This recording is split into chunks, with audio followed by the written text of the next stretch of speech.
Eu quero deixar um texto, irmãos, me chamou muita atenção, me chama a atenção toda vez que eu leio isso aqui. Como é um culto voltado para libertação, cura ou cura-libertação, vice-versa, eu gosto sempre de basear naquilo que, né, o culto está pedindo, né? O culto, ele está sendo programado, uma festividade, o tema, eu sempre gosto de basear naquilo que foi colocado. E como é um culto de cura e libertação, eu não quero fugir muito daquilo. Lucas 13, versículo 10, se você quiser acompanhar, é uma passagem bastante conhecida da igreja, só que ela nos remete um certo alerta, né? Para nós ficarmos bem atentos a algumas coisas que a Bíblia nos revela acerca do próprio Satanás em si e aos seus ardis, da forma que ele trabalha.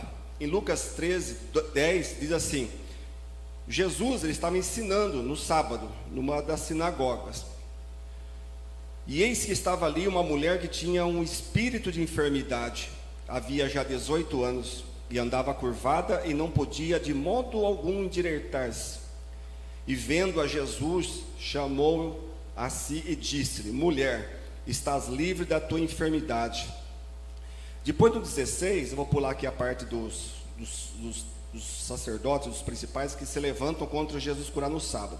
O 16 diz assim: e não convinha soltar desta prisão no dia de sábado esta filha de Abraão, a qual há 18 anos Satanás tinha presa?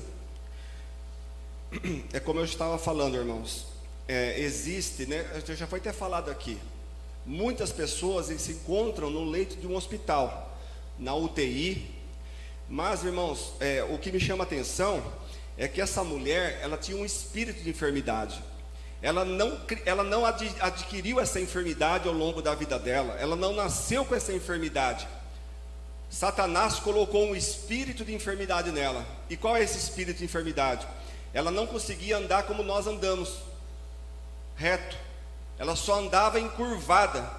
Eu creio, irmãos, que era uma mulher que só andava olhando para o chão. E ela não tinha, irmãos, como se escapar ou se livrar daquilo. A Bíblia não fala quantos anos ela tinha, mas quantos anos tinha a enfermidade dela. E também não diz as condições financeiras dela. Mas mesmo se ela fosse uma mulher muito próspera naquela época, dinheiro nenhum poderia curá-la. Porque, irmãos, quando é a ação do diabo, de Satanás, ele prende a pessoa, ele amarra a pessoa.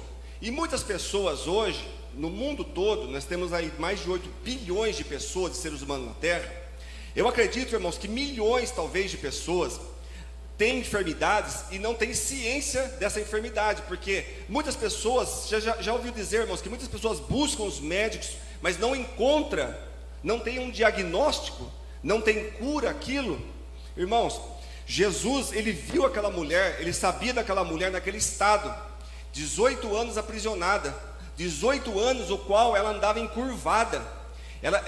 E além de tudo, irmãos, ela era vista pelo povo judaico da época, porque as pessoas que tinham enfermidades físicas visíveis, eles eram tidos como imundos, como impuros. E ela, com certeza, ela era discriminada de certa forma. Eles achavam até mesmo, irmãos, que naquela época, aquelas pessoas que tinham enfermidades visíveis, eles eram pessoas que eram amaldiçoadas por Deus, ou estavam em pecado contra Deus. Por isso que nasceram assim, por isso que ficaram assim de uma hora para outra. O judaísmo tinha essa visão. E essa mulher, então, ela estava ali. Para ela, era mais um culto. A Bíblia diz que ela foi ali na sinagoga, que era como se fossem umas igrejinhas. Tinha o templo na época, depois tinha como se fossem umas igrejas, que nem essa. Depois tinha uma igreja sede, que era o templo. Ela estava na sinagoga, e para ela era mais um culto, pois ela era filha de Abraão, não filha, né? Genitora é filha, mas filha de descendência. Então Jesus, vendo a mulher naquele estado, ele simplesmente foi ali e libertou, tirando aquele espírito dela. E ela pôde se endireitar, e talvez pela primeira vez na vida dela, talvez seja, não sei se nós sabemos se ela nasceu assim ou não, mas ela pôde se endireitar, irmãos, e pôde olhar para o céu, e ela pôde glorificar o nome do Senhor. Então, para ela, aquele culto seria só um culto. Para ela, aquele culto seria um culto que ela iria ali adorar a Deus, porque ela estava ali para adorar o Senhor. E ela foi ali para adorar a Deus. E ela pensava, eu vou adorar a Deus, mesmo que eu esteja encurvada. Mas ela não tinha ciência que essa enfermidade era provinda de Satanás. Irmãos, Jesus, vendo a mulher naquele estado, curou e libertou ela. E naquele dia que ela achava que ela ia só lá e voltar da mesma forma, ela voltou curada. Por isso a importância, muitas das vezes, irmãos, nós virmos para a casa do Senhor. Porque se ela não tivesse ido na casa do Senhor, talvez ela não tinha sido curada. Porque ela estava onde? Na casa do Senhor. Era uma sinagoga, era uma igreja naquela época. Eram igrejas pequenas, pequenos números de pessoas, mas era uma igreja também. E ela estava ali o quê? Buscando o Senhor, adorando o Senhor, sem imaginar que naquele dia a vitória e a bênção dela tinha que chegar. É assim, muitas vezes nós estamos na casa do Senhor, sentados, como se fosse um culto normal. Eu vou lá, vou prestar minha adoração ao Senhor, mas enquanto nós estamos na casa do Senhor, Deus está trabalhando ao meu e ao seu favor. Quem crê assim, amém? Irmãos, é verdade, porque com base bíblica a gente vê, muitas pessoas foram curadas, libertas, indo para o templo, pessoas dentro do templo. Não estou falando que Deus cura só no templo, mas irmãos, Deus quer fazer coisas grandes nas nossas vidas, e muitas vezes Ele faz coisas grandes diante dos demais irmãos, diante das demais testemunhas. Ele poderia curar a pessoa ali sozinha na casa dela. Ele faz, mas muitas das vezes Ele cura dentro do templo, irmãos, para depois a gente vir e testemunhar, para a gente poder vir depois e glorificar o nome do Senhor.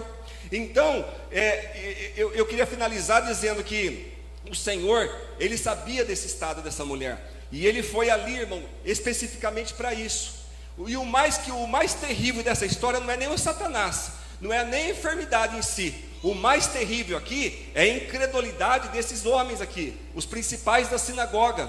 Ficaram murmurando de Jesus ter curado a mulher de 18 anos, estava sendo aprisionada por Satanás, porque Ele curou no sábado da mulher. Irmãos, é impressionante a dureza do coração daquele povo daquela época. É como se alguém tivesse sido curado hoje aqui dentro do templo, e alguém falasse, nossa, mas foi curado bem hoje. Não é o dia do culto, não é o culto de cura e libertação. Hoje é dia do culto dos departamentos. É mais ou menos isso que aconteceu. Então, irmãos, Ele faz como Ele quer, da jeito que Ele quer. A casa é dele, o povo é dele, e Ele opera da forma que Ele quer. O Senhor é poderoso, irmãos, o Senhor é tremendo. Então nessa noite, irmãos, que você possa ficar com essa palavra e saber que nem toda a enfermidade provém dos atos dos nossos pecados, às vezes, ou os atos de enfermidades naturais, ou geneticamente dizendo. Mas existem muitas enfermidades que pessoas, às vezes, dentro da igreja, ainda carregam sobre si essas enfermidades, por falta de buscar, talvez, uma pessoa de Deus, um aconselhamento numa pessoa espiritual, ou ela mesma repreender aquela enfermidade sobre ela, e ela carrega essa enfermidade sem saber. Às vezes foi uma seta do inimigo que foi tirada nela, e às vezes ela busca remédios, toma remédios e compra um monte de remédio, e muitas vezes passa um pouco o efeito, mas a enfermidade volta. Não estou dizendo que toda enfermidade é de Satanás, mas existem enfermidades baseadas na Bíblia, sim, que Satanás pode colocar numa pessoa, seja crente ou descrente, irmãos. Nós temos que sempre orar e repreender antes de buscar qualquer ajuda humana, porque de repente não precisa nem tomar remédio, não precisa ir para a UPA, não precisa consultar médico nenhum, porque o médico dos médicos é Jesus Cristo, e Ele opera, irmãos. Às vezes Ele está esperando nós pedirmos para Ele, clamarmos a Ele, amém? Então nós temos que ter discernimento para saber se uma enfermidade é física, se é de um ato do nosso, que nós estamos em falha com Deus, ou se é o próprio Satanás que está colocando. Então nós temos que ter discernimento e pedir para Deus. Orou, repreendeu, pediu ajuda, aconteceu tudo o que aconteceu, não aconteceu nada, não houve uma solução, então busca o recurso humano, busca o médico, porque dentro dos próprios discípulos tinha um chamado Dr. Lucas, que era médico. Por que será que Jesus chamou um médico, né? Para andar junto com eles, os discípulos também. Então, nós temos base bíblica que existia médico também na época de Jesus, mas ele é o médico dos médicos, amém? Aonde o Dr. Lucas não conseguia resolver, Jesus ia lá e resolvia, amém? Deus abençoe, eu agradeço em nome de Jesus.